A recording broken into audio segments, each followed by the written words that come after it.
Hello Mzansi, welcome to Asikhulume with Pro. Please like, comment and share this video. Musa Mseleku post mntwana wa Vuyokazi and usibindi Mseleku guys, and umugel apparently bekangafuni kumposta mntwana akhe guys njengoba i-second born yakhe lena, and unemntwana okucala igama lakhe lekungumhlophekazi lona mntwana wesi-2 wemfana guys, and bekangafuni kumposta, sho ukuthi bekafuna kumkhipha private, I don't know until when, but Musa Mseleku decided to post mntwana Vuyokazi Mseleku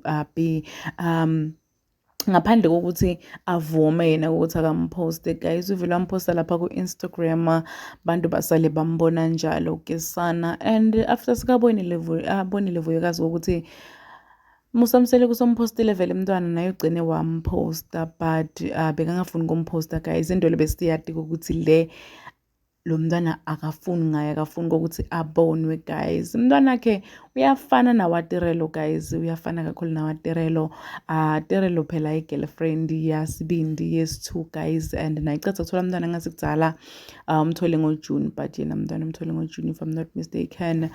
So bantwana nabo bayafana guys, you'd swear ukuthi ma-twins, bayakhombisa qobo ukuthi bantwana bemuntu munye guys. So ngiyatibuta nje ukuthi uMusa Mseleku, why would she do something like that to uTirelo? Nakhona Tirelo bekamfihla lo mntwana kuze kube nini, but guys uma umuntu athi akafuni uposte mntwana akhe, please ungaposti mntwana webantu. Nakhona before posting mntwana emuntu, you need to ask for permission kokuthi can I post na, like you cannot just post a picture yomntwana emuntu without asking them. That is so rude. Please subscribe, share this video, comment your thoughts down in the comment section. I'll see you next time. Goodbye.